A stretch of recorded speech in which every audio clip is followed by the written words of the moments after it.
Ninguém quer seca, ninguém quer enchente. Nós buscamos o equilíbrio por uma questão de sobrevivência do planeta. O Sem Censura de hoje tem os parques nacionais como tema. Você estava falando da Chapada Diamantina. Pode falar. Então, o parque também ele pode levar uma série de serviços e acaba que ele pode revitalizar áreas, né? É o caso da Chapada Diamantina, né?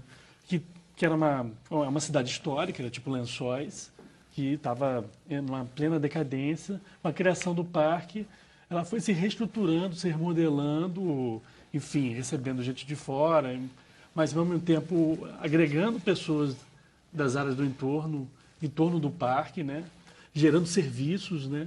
Apesar do parque não ter muita estrutura, ele acaba que as pessoas eles abraçaram o parque, né? Você vai na Chapada Diamantina, você conhece um guia lá.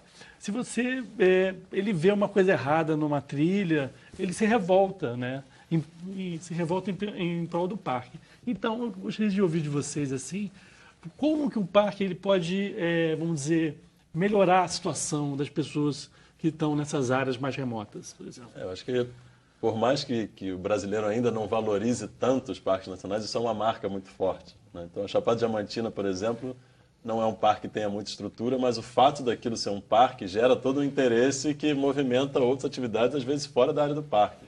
A Chapada dos Veadeiros, por exemplo, mais de 80% dos atrativos são fora do parque. Mas se por qualquer motivo o parque fecha, como um incêndio, etc., acaba o turismo na região, mesmo podendo continuar a visitar os outros atrativos. Então, assim, o parque normalmente a locomotiva, né? Digamos assim, do turismo na região. E isso tem que ser usado em prol da conservação, né? Então, orientando o visitante, promovendo esse turismo responsável. A finalidade, né? básica de você estabelecer um parque nacional é o turismo, quer dizer, o turismo protege o parque? Não, não é apenas o turismo, né? Dependendo da classificação da unidade, pode ser a proteção integral dos ecossistemas e recursos naturais. Isso. Como pode não é essa a ideia conservação. básica? Existe uma diferença entre conservar e preservar, uma clássica diferença. Na preservação, você deixa os recursos naturais intactos, apenas os protege e contempla. Na conservação, você faz uso dos recursos naturais, que pode ser no mesmo local de origem do recurso natural, ou então num jardim tipo botânico, de uso? ou no outro. Você pode usar uso sustentável, uso dos recursos para o seu próprio sustento e das gerações futuras. Quer dizer, né? sempre tem gente morando ali, então você deixa as pessoas morarem. Exatamente. Agora, o grande problema é que existem certos instrumentos que garantem o controle desse uso, como o instrumento da compensação ambiental, né, que, por vezes, ela gera um determinado temor, tanto naquele que vai controlar a compensação, como naquele que estará sujeito ao pagamento dessa compensação. Então, eu entendo que a compensação ambiental, apesar que o próprio Supremo Tribunal Federal já regrou efetivamente esse instituto, ela merece ser ainda mais debatida, né, e estendida, porque ela é um potencial instrumento de manutenção da própria unidade de conservação, do próprio parque em si, ou da própria unidade de conservação. Né? Então, eu entendo que o país merece um melhor aperfeiçoamento desse regramento de como compensar. Porque compensar não é apenas você pagar, né, e destinar o recurso ao poder público para que ele faça a conservação. Não é isso. Você também tem a obrigação de promover a conservação e também de coordenar essa aplicação dessa compensação ambiental. Dos 20 e tantos parques que você conheceu, qual foi o que te deixou mais satisfeito, o que te disse, bom, isso aqui está bacana, isso aí eu queria que todos fossem assim? Tem algum que te encheu de... Você sentiu a boa gestão? O que é uma boa gestão, no fundo? Então, isso é difícil, porque também eu fui visitando os parques em momentos distintos, né? E há uma evolução crescente das boas gestões, desde 2003, 2004, quando eu comecei a me inteirar mais do que era parque, para unidade de conservação, até hoje em dia. Um parque que eu tenho assim, muito como referência, que eu fui em 2004, vou voltar esse ano, graças a Deus, mas é o Parque Nacional da Chapada dos Veadeiros. Foi a primeira vez que eu vi um parque realmente estruturado, um parque que você tinha uma portaria que você pagava para entrar, que os guias eram credenciados, que tinha um centro de visitantes, todo estruturado. Naquela época o Tijuca não tinha nada disso. Depois eu fui conhecer o Parque Nacional da Serra dos Órgãos, também tem tudo isso. Hoje em dia o Tijuca tem realmente um centro de visitante estruturado. Então você está melhorando as gestões dos parques. Mas, por exemplo, esse ano que passou, em novembro, eu fui conhecer 2 parques nacionais. O Parque Nacional da Parada da Serra e o da Serra Geral. O Parque Nacional você tem uma estrutura de visitação no Parque Nacional da Parada da Serra. Quando chega da Serra Geral, você não tem nenhuma estrutura de visitação. Você tem só uma porteira para entrar. Isso causa o quê? Você causa uma você pode gerar mais recursos às cidades, mais recursos aos visitantes, você investindo mais dinheiro no parque. Uma boa gestão vai ser a gestão em que você realmente vai proporcionar ao visitante a segurança para ele fazer bons programas com segurança, com informação do que está fazendo e conforto para todo tipo de visitante. Desde um cara que faz uma trilha de 180 quilômetros até aquele cara que quer levar a avó e a filha dele para fazer um piquenique na beira da cachoeira. Então, uma boa gestão que vai realmente estruturar o parque para tudo isso. Mas realmente o gestor não vai fazer nada sozinho. Porque eu fico imaginando, por exemplo, você tem problemas de segurança gigantescos, não tem? E não depende só de você, porque você está numa região metropolitana muito violenta. O caso da Tijuca é um pouco atípico, né? A gente tem problemas que transbordam da cidade para dentro do parque, de uma certa forma, né? Então, é o parque onde você tem mais ocorrências. Na maioria dos parques você não tem histórico de assalto ou qualquer problema desse.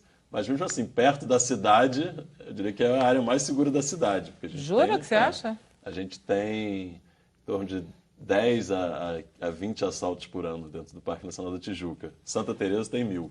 Então, assim, claro que é indesejável, claro que é uma coisa que compromete muito a experiência da pessoa que está numa trilha, no ambiente natural, ela se sente muito vulnerável se acontecer um assalto, mas perto do resto da cidade é uma área relativamente tranquila.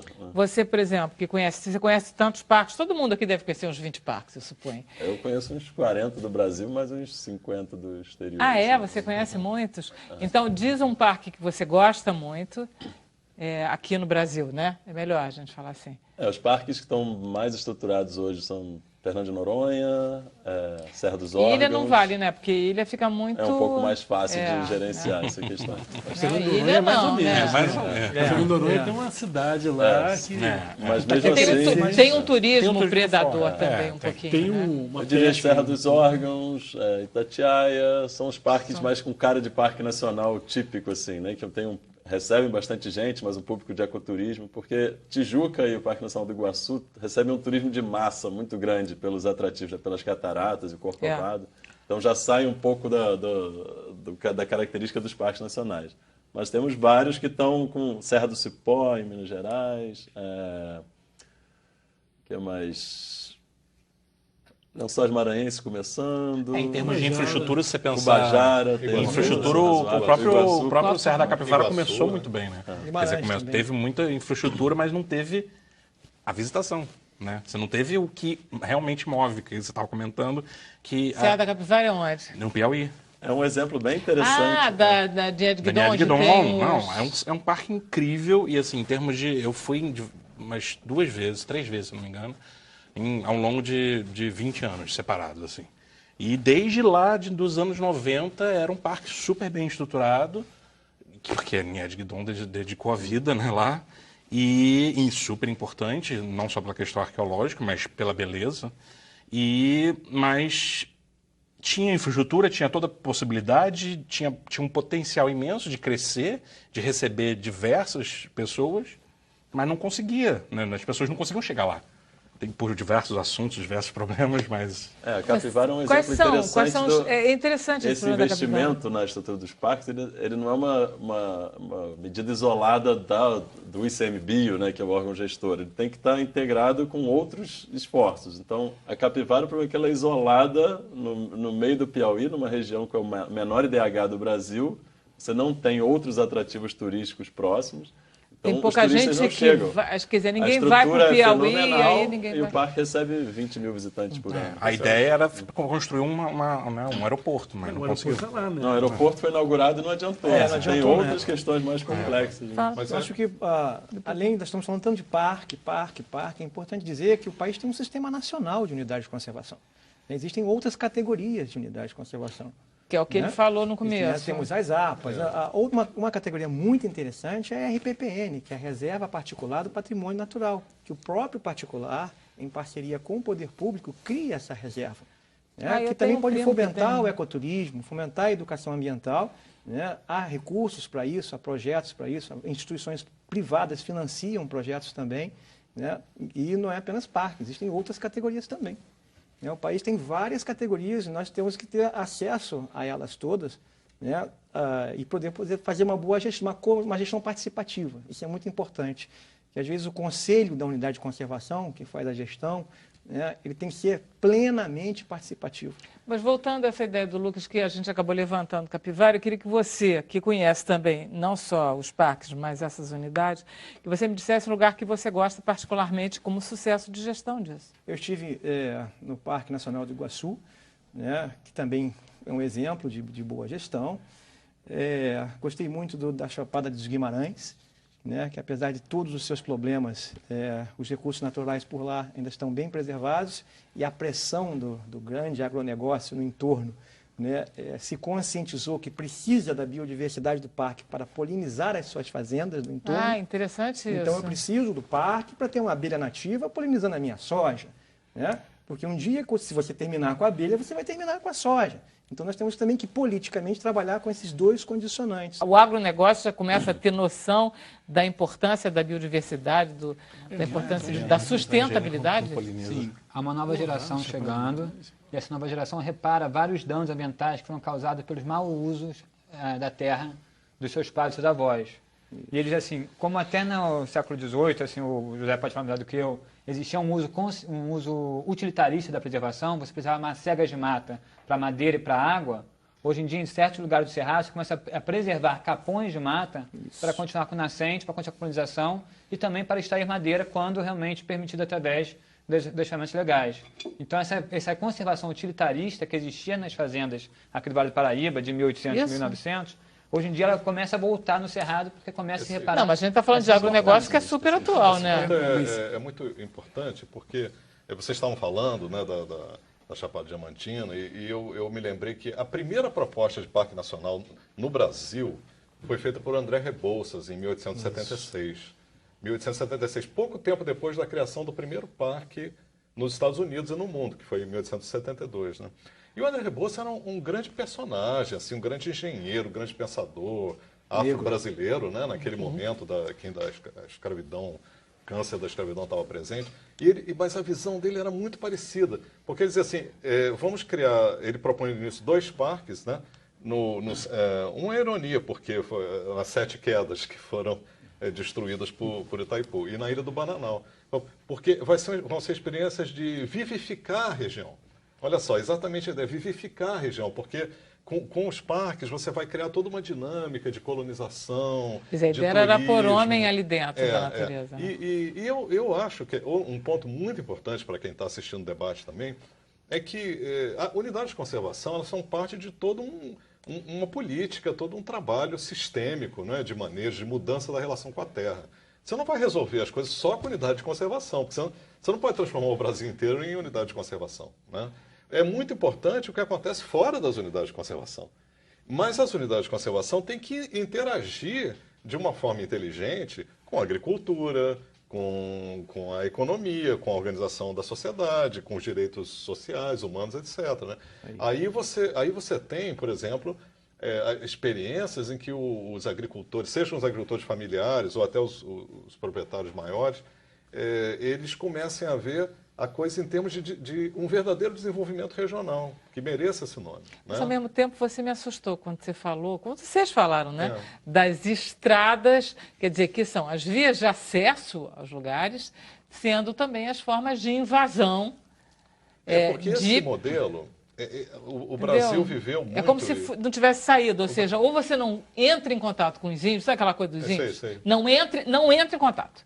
Deixa eles quietos, porque é melhor. Em certo, depende de cada caso, em geral é trágico, né, para as populações indígenas, né? Mas existe um modelo que terrível, muito forte na segunda metade do século XX, que é esse modelo da invasão econômica, né?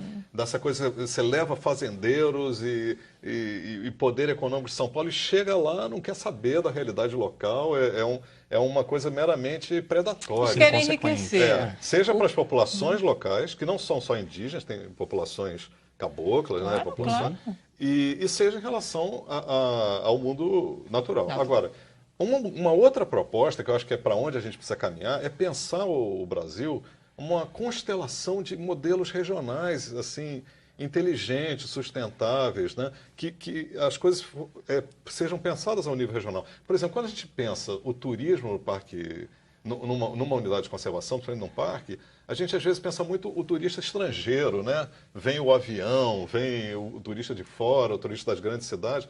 Mas existem dinâmicas que vão se construindo localmente. A Chapada dos Guimarães, por exemplo, foi mencionado. A população de Cuiabá curte a Chapada dos Guimarães. Vai lá tomar um banho de cachoeira, né? Então vai criando toda uma dinâmica que o parque está dentro ali de um desenvolvimento regional, que não é uma coisa só pessoas de fora, de outras regiões ou de outros países. É a própria sociedade local que vai meio que abarcando o parque. Existe muita predação nesses parques?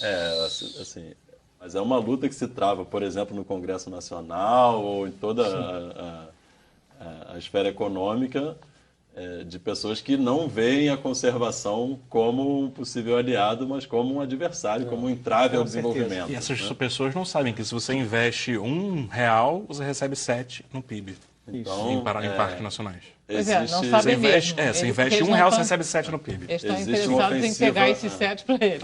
É isso. Existe ofensiva contra a legislação do licenciamento ambiental, contra a legislação das próprias unidades de conservação. Sim. O Código Florestal já foi bastante descaracterizado aí há pouco tempo. Então, realmente existe hoje um movimento de retrocesso na questão de cuidados ambientais que é bem preocupante. Aliás, e essa é uma luta que a gente tem que travar nos parques. Aliás, como o próprio Ernesto disse, falando a palavra retrocesso, né, existe um princípio do direito ambiental que é o princípio do não retrocesso. É o indúbio pro natura.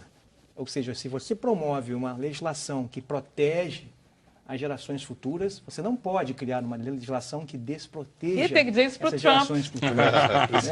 Você está literalmente na contramão. E mais, lembre-se, o direito ambiental, como diz o professor Michel Puyer, da Universidade de Limoges, né, ele é um direito camaleônico, por excelência. Ele consegue se adaptar a qualquer área do conhecimento. Por quê? Porque o bem jurídico tutelado é transindividual, ou seja, vai além das relações humanas, vai além das relações terrenas.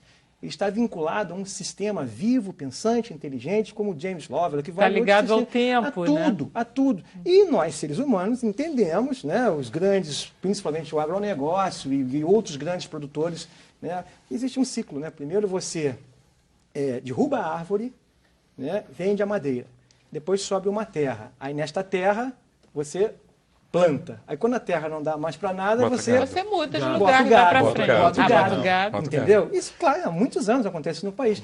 E é preciso que... Só um parentezinho, um amigo meu americano diz que nos Estados Unidos, depois do gado, quando a terra já está muito destruída mesmo, você bota um cassino. Como aqui gente, olha só. Não. Vocês estão falando uma coisa muito séria, porque essa lei está passando.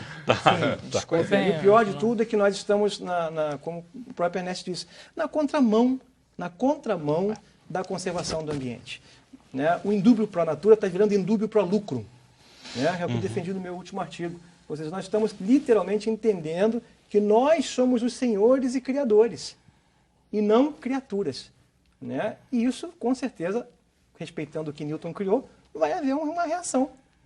Olha só, a gente é muito predador, não é não, Chico? Eu não gosto dessa imagem do homem como predador. Não mesmo? Não. Você acha que a gente não é um horror? Então, ver o homem como câncer, para ter essa visão assim que teve a discutir, é uma discussão assim, que eu vejo assim. O homem é uma espécie como todas as outras. Porém, a gente tem um poder, que é a nossa inteligência, que nos permite manipular o ambiente. Isso vai causar diversas degradações ambientais. Se você pensar assim num ciclo cronológico, a gente passou aí 100 mil, 200 mil anos da época que a gente descobriu o fogo até a Revolução Industrial. Sendo que na Revolução Industrial só foi quando começou a ter impacto global. Em 50 anos a gente percebeu o tamanho da besteira que a gente está fazendo, que foi quando começou o movimento ambientalista, que foi quando a gente começou a ver o tamanho do impacto que a gente pode causar. E logo que a gente, ou seja, em 60 anos, que não é nada na história do homem, a gente percebeu o tamanho da destruição. E o mais doido é que desde que a gente percebeu isso, a cada vez que a gente percebe mais, a gente vai destruindo mais. Então há um ciclo de destruição muito grande, tanto que não sou tão otimista assim quanto parece. Eu vejo que há mudanças, e essas mudanças, como eu falei, são utilitaristas. O homem vai percebendo, ele não vai preservar porque ele acha bonitinho um micro-leão dourado da árvore. O homem vai preservar porque ele vai precisar fazer mais lucro. Isso não vai se importar o ecossistema natural. Então, assim, eu acho que, assim, de 200 anos para cá, quando, assim, a gente teve um sistema industrial, um sistema que o Carlos Walter, que é um estudador, um geógrafo da UF, fala de um sistema fossilista, e com isso a gente começou a tirar o petróleo, a gente começou a potencializar o que a gente fazia antes para carregar uma tonelada de carvão, que era na carroça, tudo isso demorava uma semana para ir. Agora, você num trem, você vai em 2 dias e carrega 10 mil toneladas. Então, você impacta. Então, você em 200 anos, 250 anos, você teve um impacto maior do que ao longo da história da humanidade inteira, quando os impactos deixaram de ser regionais e começaram a ser impactos globais. Nesse momento, você também repara, em 50 anos, você começa a reparar a quantidade de besteira que você faz com esse movimento ambientalista. Aí você tem os vários marcos ambientalistas, a gente pode citar o Clube de Roma, a Rio 92, e aí, da Rio 92 para Rio mais 10 para Rio mais 20, destruiu-se mais do que nos outros anos. Então, realmente, mas isso está sendo, em termos, entre mil aspas, está sendo uma coisa que você começa a despertar da população a necessidade de ver que realmente é necessário preservar. Quer dizer, eu achava que a gente era predador. Agora, depois você falando, estou achando que a gente é muito pior Os do que eu problemas estava falando. começam e terminam com o ser humano, né? Os problemas começam e terminam com o ser humano. A loucura é que uma vez eu disse, ai, gente, assim a gente vai acabar com o planeta. Mas Aí a me gente- disseram, não, Vera, gente, o planeta continua. Que a gente já vai acabar é com a raça humana. Né? Isso, o humano é mais fraco disso. Mas o que porque eu quero falar de não ser predador é o seguinte, a gente tem que ver assim, que é uma etapa da civilização humana em que a gente está realmente sendo predador, mas que essa etapa é uma etapa que vai levar, eu, na minha concepção, vejo uma evolução social de a gente conseguir finalmente se equilibrar através de novas tecnologias. Deixa para o intervalo aí, na volta a gente continua, é rapidinho. Vamos para o intervalo? Daqui a pouco a gente volta. Vocês também.